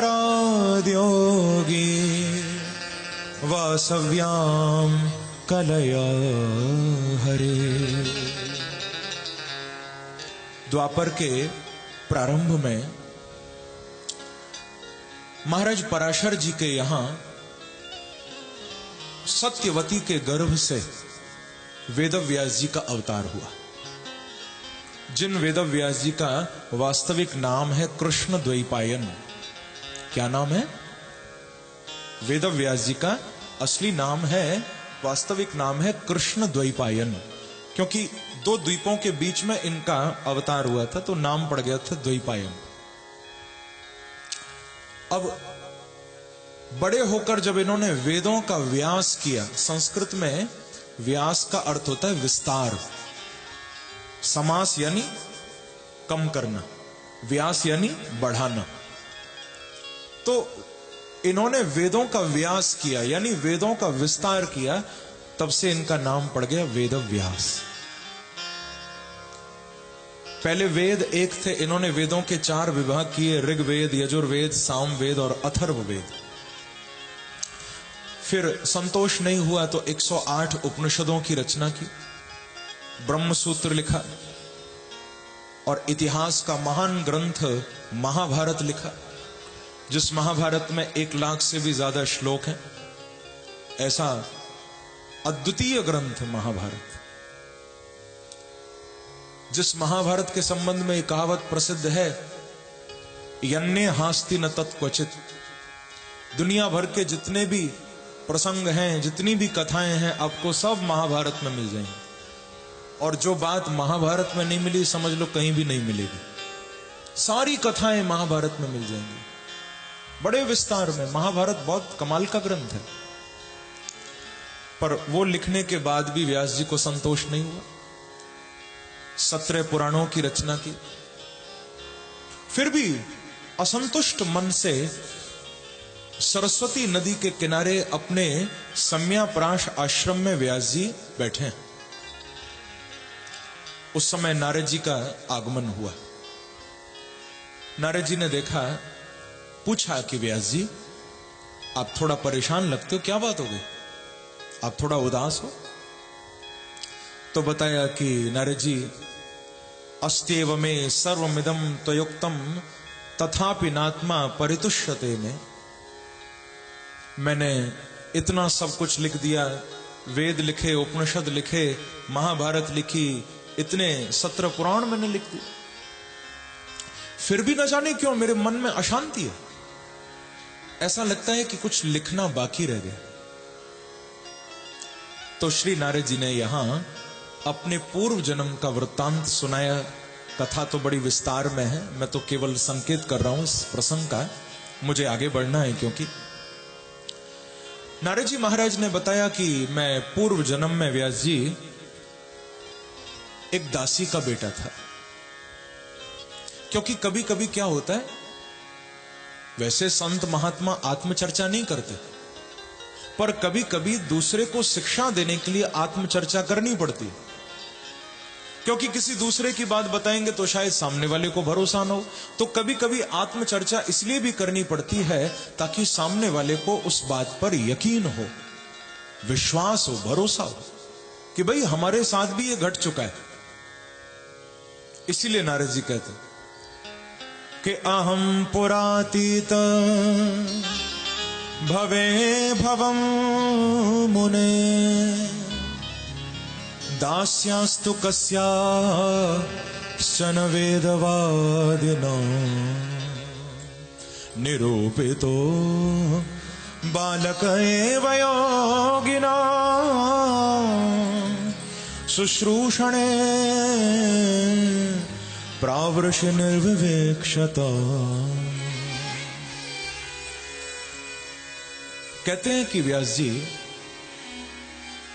मेरी मां एक दासी थी। लोगों के घरों में जाकर उनके झूठे बर्तन मेरी मां धोती थी। नारद जी बता रहे, महाराज हमारे जीवन में बड़ी गरीबी थी। सफाई करती थी मेरी मां, कपड़े धोती थी, बर्तन मांजती थी लोगों के। लेकिन जैसे भी हो, कहीं ना कहीं से मेरी मां कुछ भी लाकर मेरा भी पेट भर लेती थी और खुद भी खा लेती थी। जैसे तैसे हमारा जीवन चल रहा था। पर एक बार हमारे गांव में कुछ संत आए महाराज। नारद जी बता रहे हैं कि कैसे उनके जीवन की दिशा पलटी। हमारे गांव में संत आए। मैं तो 5 साल का छोटा सा बालक था, पर संतों की कृपा से मेरा जीवन पलट गया। क्योंकि मेरी मां समय निकालकर खुद भी जाती थी सत्संग में, सारे गांव के लोग जाते थे, मेरी मां भी जाती, मुझे भी अपने साथ लिया। देखो भागवत का ये प्रसंग एक शिक्षा दे रहा है। भगवान के द्वार पर जाओ या कभी कथा सत्संग में कीर्तन में जाओ, बच्चों को भी लेके जाओ। कई लोग डरते हैं, उनको कहो कि भाई तुम तो कथा में आते हो, कभी बच्चों को भी लाया करो। लोग डरते हैं, बोले नहीं महाराज, भूल के भी नहीं लाएंगे। अरे क्यों नहीं लाते, क्यों नहीं लाओगे, ऐसा क्या हो गया?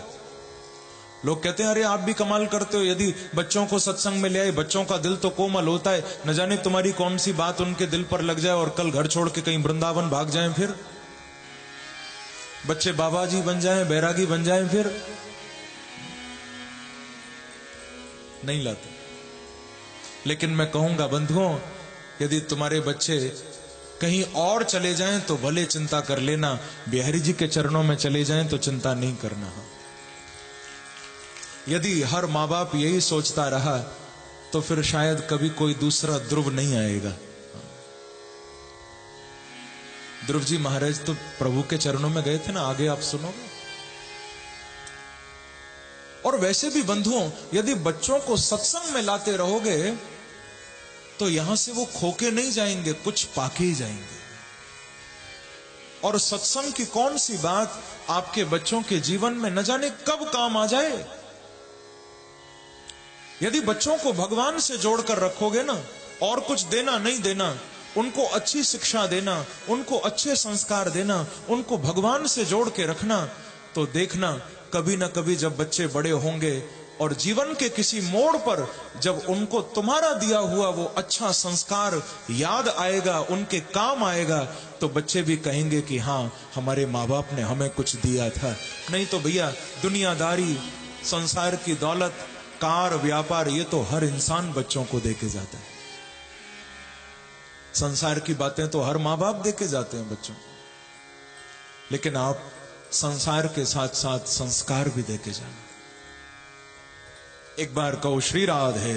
श्री राधे। संस्कार नहीं दिए तो सब देना बेकार हो जाएगा। संस्कारों की बड़ी आवश्यकता है बंधुओं, क्योंकि आजकल के बच्चे तो वैसे भी तेज हैं, उनको चालाक बनाने की जरूरत नहीं। माता पिता यही सोचते रहते हैं हमारा बेटा, हमारी बेटी खूब चालाक बन जाए, खूब दिमाग आ जाए। वो पहले से ही बहुत चालाक है, तुमको चिंता करने की जरूरत नहीं है। हाँ?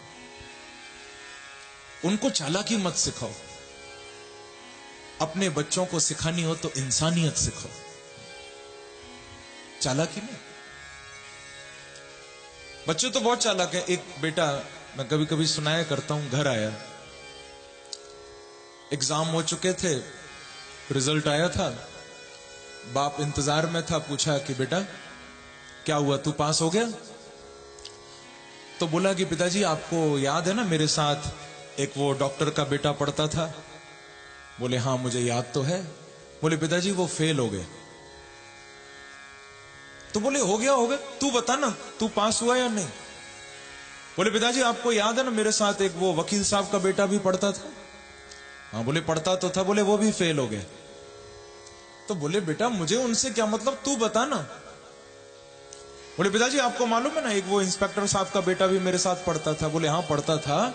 बोले वो भी गया, फेल हो गया। बोले बेटा तू उनकी बातें क्यों मेरे से करता है, तू बता तू पास हुआ या नहीं? तो बेटा बोला कि पिताजी आप खुद ही सोचो, जब वकील का फेल हो गया, डॉक्टर का फेल हो गया, इंस्पेक्टर का फेल हो गया, तुम कौन से प्रधानमंत्री हो जो तुम्हारा बेटा पास होगा? बोलो वृंदावन बिहारी लाल की जय। तो चालाकी में कमी नहीं है, इंसानियत सिखाओ, अच्छे संस्कार दो। नारद जी कहते हैं कि मैं अपनी मां के साथ सत्संग में जाता था और मुझे संतों की प्रसादी भी पाने को मिली कि उच्छिष्टले पा ननुमोद तो दुजई सकृत्स्म भुंजे तदपास्तकिल विषय। जब संत जाने लगे तो मेरी सेवा से प्रसन्न होकर, मेरे भाव से प्रसन्न होकर संतों ने मुझे एक मंत्र भी दिया। और ये मंत्र बंधुओं बड़ा प्यारा है, जो नारद जी को पूर्व जन्म में मिला। इसे कहते हैं वासुदेव गायत्री। ये संतों ने कान में मंत्र दिया। मंत्र कौन सा है वो भी नारद जी ने बताया भागवत में कि ओम नमो भगवते तुभ्यं वासुदेवाय धीमहि प्रद्युम्नाय निरुद्धाय नमः संकर्षणाय च।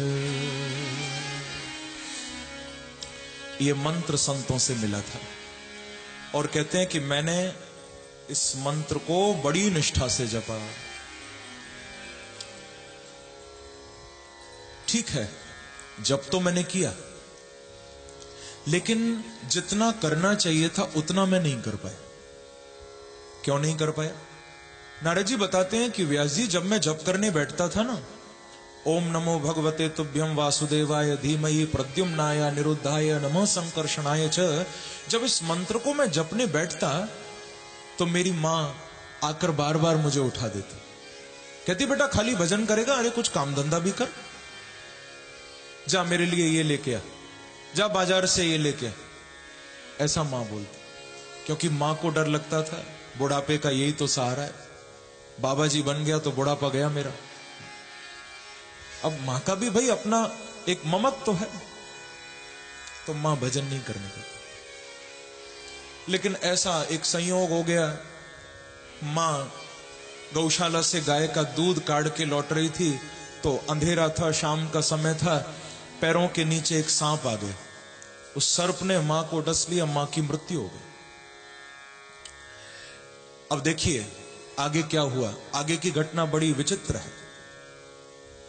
जब मां की मृत्यु हुई, नारद जी कहते हैं कि लोग दौड़े दौड़े आए, घर पर आकर चीख चीख कर कहने लगे, अरे बेटा तेरी मां मर गई, अरे बालक तेरी मां मर गई। नारद जी बोले, व्यास जी हमने जैसे ये सुना, हमने करताल उठाई और नाचना शुरू कर दिया। अब भाई मां का शरीर छूटा है, बेटा नाच रहा है। व्यास जी ने कहा कि नारद जी ये तो आपने अच्छा नहीं किया, मां आपकी गुजरी और आप नाचने लगे। बोले महाराज मां के तो जाने की खुशी गम था, मां के तो जाने की तकलीफ थी, लेकिन खुशी इस बात की थी कि मेरा संसार छूट गया, अब मैं बांके बिहारी के चरणों में जाऊंगा।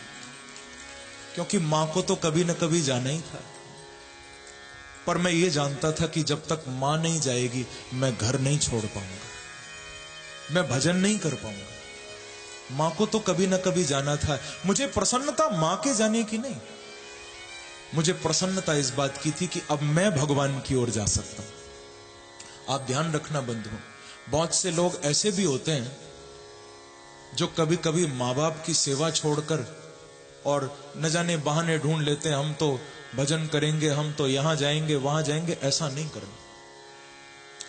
मुझे याद आता है एक बार बंगाल के महान संत स्वामी रामकृष्ण परमहंस देव जी के पास एक नवयुवक आया था, एक यंग बच्चा। बोला कि ठाकुर हमें अपनी शरण में लो। बंगाल के महान संत श्री रामकृष्ण परमहंस देव, उस युवक ने आकर कहा कि हमें अपनी शरण में लो, हमें अपना शिष्य बनाओ और भजन कराओ। परमहंस जी ने उसको पूछा, बेटा मैं तुझे दीक्षा दूंगा, तू मेरा शिष्य भी बनेगा, लेकिन पहले यह बता कि तेरे घर में कौन कौन है। तो बोला कि मेरे घर में मेरी मां है, पिताजी तो शरीर छूट गया चले गए, मेरी मां है। बोले तेरा और कोई भाई है? बोले नहीं। कोई बहन है? बोले नहीं, मैं अकेला हूं। रामकृष्ण जी ने कहा कि यदि मैंने तुझे दीक्षा दी और यहां तुझे आश्रम में रख के भजन कराया तो तेरा तो भजन होगा, मैं नरक में जाऊंगा बेटा, क्योंकि मैं तुझे तेरी मां से दूर नहीं कर सकता।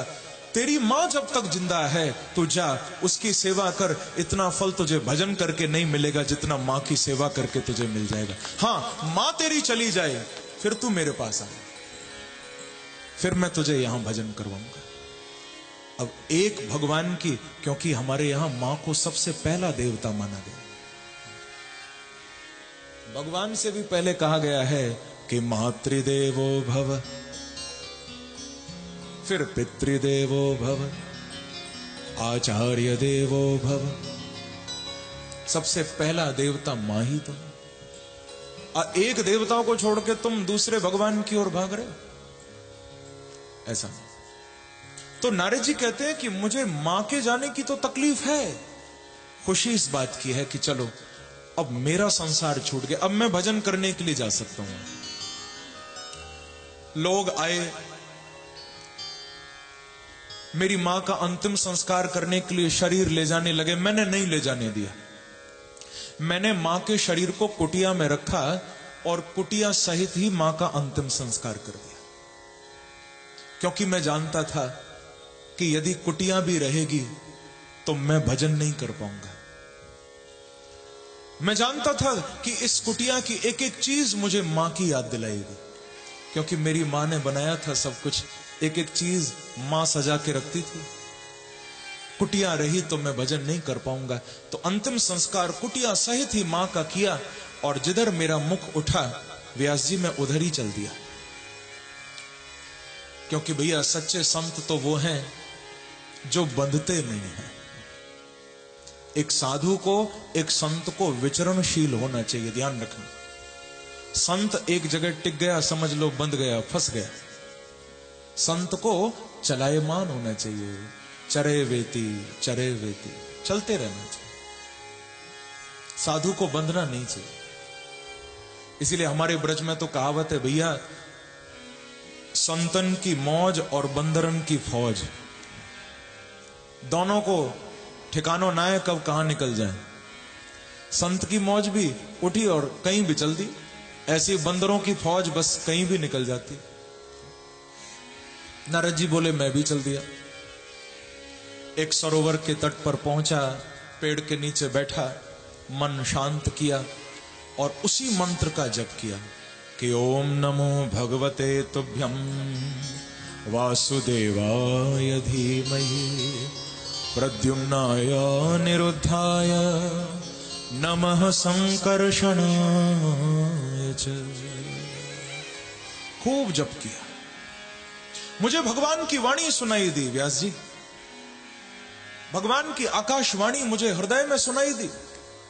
भगवान मेरे से बोले कि हंतास्मन् जनमनि भवान् मामा दृष्टुमिहार्हति अविपक्व कषायणा दुर्दर्शोऽहं कुयोगिना। आकाशवाणी भगवान की मुझे कहती है कि बेटा तेरे भजन से मैं प्रसन्न हूं और मैं चाहूं तो तुझे अभी दर्शन भी दे सकता हूं, लेकिन अभी दूंगा नहीं। क्योंकि बेटा तूने भक्ति तो बहुत की, पर तेरी जो भक्ति है वो अभी थोड़ी कच्ची है। अविपक्व कषायण, अभी तेरी भक्ति परिपक्व नहीं हुई, अविपक्व यानी थोड़ी कच्ची है। अभी तेरे अंदर राग और द्वेष है। लेकिन बेटा तू चिंता नहीं करना, तू मेरा भजन करता रहे, अगले जन्म में तुझे मेरा दर्शन होगा। नारद जी कहते हैं व्यास जी जब ये बात मैंने सुनी, मैंने और निष्ठा से भगवान का भजन करना शुरू कर दिया कि अगले जन्म में भगवान मिलेंगे। आज किसी को कह दो कि अगले जन्म में भगवान मिलेंगे, भजन करो अभी, व्यक्ति कहेगा कि हद कर रहे हो, मिलेंगे अगले जन्म में, भजन करके मरे अभी। बोले जब मिलना अगले जन्म में तो अभी से क्यों भजन करें? बोले भजन भी अगले जन्म में ही होगा। फिर हमारे अंदर सब्र नहीं है ना, पेशेंस नहीं, धैर्य नहीं। पर ध्यान रखना, यदि धैर्य नहीं है तो भगवान नहीं मिल सकते। परमात्मा को पाने के लिए धैर्य की बड़ी आवश्यकता है। गोपियों से कहकर गए थे शीघ्र आयास्य, जल्दी आऊंगा। बोले कब तक? बोले परसों तक आ जाऊंगा। और परसों की बरसों हो गई, लेकिन गोपियों ने इंतजार नहीं छोड़ा था। शबरी के गुरु ने कहा था कि बेटी तुझे मिलेंगे राम, तू चिंता नहीं करना। बोले गुरुदेव कब मिलेंगे?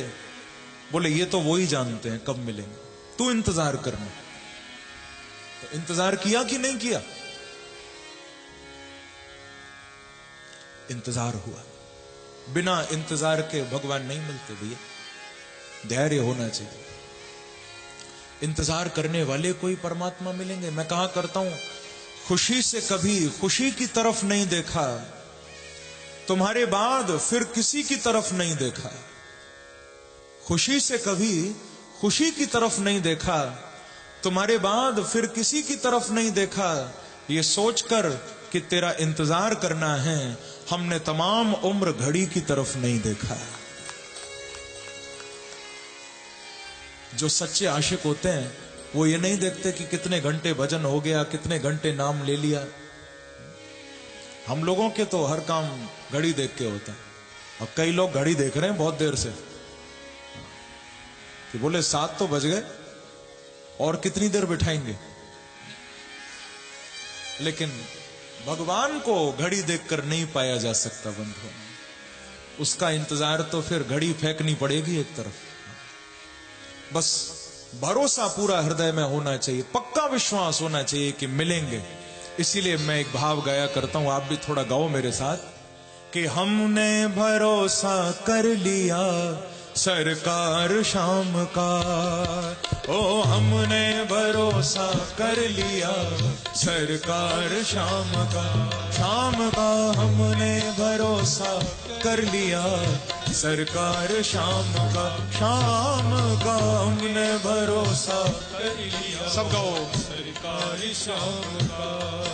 ओ सरकार शाम का, सरकार शाम का, सरकार शाम का। गाइए सरकार शाम का, सरकार शाम का, सरकार शाम का, शाम का सरकार शाम का, सरकार शाम का। क्योंकि लगता है प्यारा हमको तो, लगता है प्यारा हमको तो दरबार शाम का, शाम का लगता है प्यारा हमको तो दरबार शाम। आइए भाव से। हाँ हमने भरोसा कर लिया सरकार शाम का, शाम का हमने भरोसा कर लिया। ऐसे नहीं, थोड़ा तालियों की सेवा करते हुए जाओ।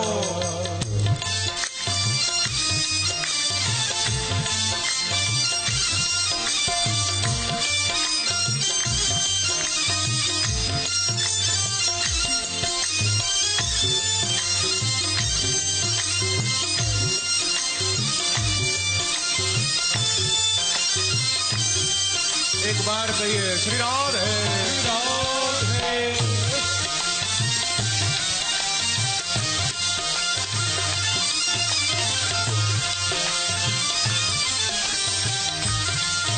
गाइए भाव से।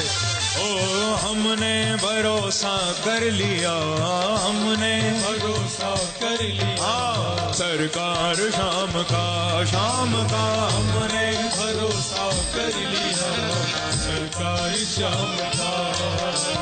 हमको तो शाम प्यारे ने अपना बना लिया, हमको तो शाम प्यारे ने अपना बना लिया। ओ हमको तो शाम प्यारे ने अपना बना लिया, हमको तो शाम प्यारे ने अपना बना लिया। ओ अपना बनाया, अपना बनाया, अपना बना लिया, अपना बनाया, अपना बनाया, अपना बना लिया। ओ अपना बनाया, अपना बनाया, अपना बना लिया, अपना बनाया, अपना बनाया, अपना बना लिया। लेकिन हमको तो बना ही लिया, पर अब तो ऐसा लगता है दीवाना बन गया है, ओ दीवाना बन गया है। अब तो संसार शाम का, शाम का दीवाना बन गया है। गाइए संसार शाम का, ओ शाम का दीवाना बन गया है। अब तो संसार शाम का, शाम का दीवाना बन गया है। अब तो गाइए भाव से शाम का, शाम का हमने भरोसा कर लिया सरकार शाम का, शाम का हमने भरोसा कर लिया। दोनों हाथ उठाकर ताली की सेवा करते हुए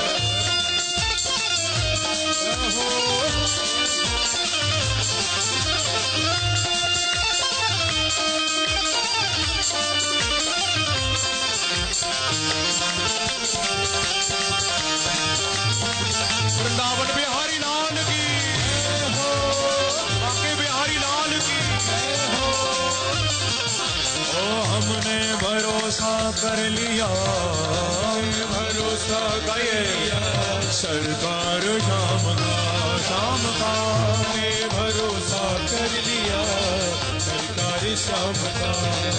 ओ सरकार शाम का, सरकार शाम का, सरकार शाम का, सरकार शाम का, सरकार शाम का, सरकार शाम का, सरकार शाम का, सरकार शाम। गाइए ओ लगता है प्यारा हमको तो, लगता है प्यारा हमको तो लगता है प्यारा हमको तो, लगता है प्यारा हमको, हाँ दरबार शाम का, शाम का लगता है प्यारा हमको तो, दरबार शाम का।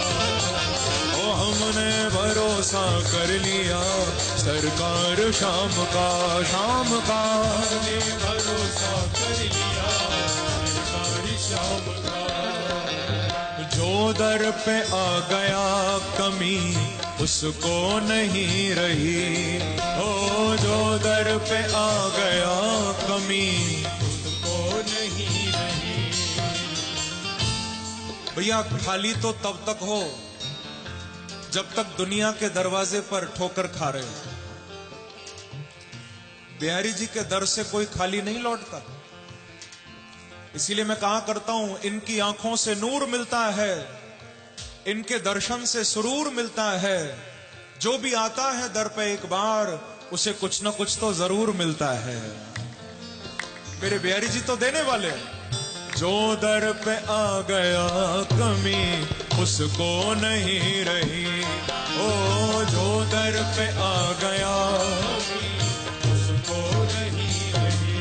हाँ जो दर पे आ गया कमी उसको नहीं रही, जो दर पे आ गया कभी उसको नहीं रही। जो दर पे आ गया कमी उसको नहीं रही, जो दर पे आ गया कभी उसको नहीं रही। नहीं रही जो दर पे आ गया कमी उसको नहीं रही, जो दर पे आ गया कभी उसको नहीं रही। क्यों नहीं रही? देखो बिहारी जी से खाली संसार की चीजें मांग के ले जाओगे, क्योंकि मैं देखता हूं बहुत से लोग मंदिर में खड़े होकर बिहारी जी को कहते रहते हैं, हे बांके बिहारी ऐसी कृपा कर दो, बड़े दिन हो गए, एक फ्लैट बनवा दो, एक फ्लैट दिलवा दो, एक गाड़ी मिल जाए। भैया फ्लैट मिल जाए, गाड़ी मिल जाए, ये सब पाकर भी तुम खाली रहोगे। यदि पाना है तो क्या, मेरे बिहारी जी से पाना हो तो एक चीज पाना, जो दर पे आ गया कमी उसको नहीं रही, क्योंकि जी भर के उसने पा लिया, जी भर के उसने जी भर के उसने पा लिया, भर के उसने क्या पा लिया है प्यार शाम का, शाम का जी भर के उसने पा लिया है शाम शाम का।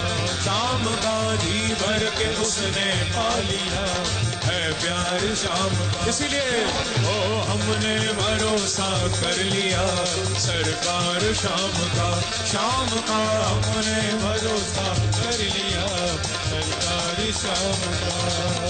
ओ सरकार शाम, सरकार शाम, सरकार शाम का, शाम का सरकार शाम, सरकार शाम, सरकार शाम का।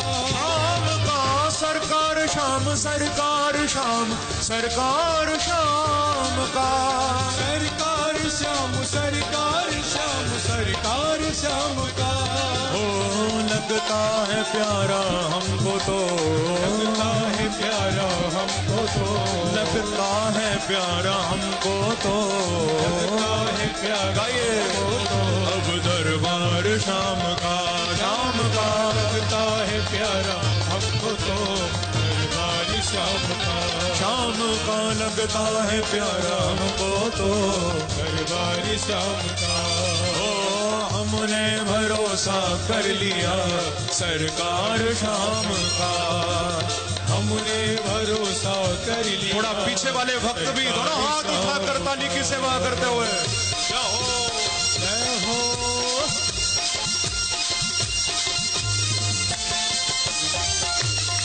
वृंदावन बिहारी लाल की जय हो।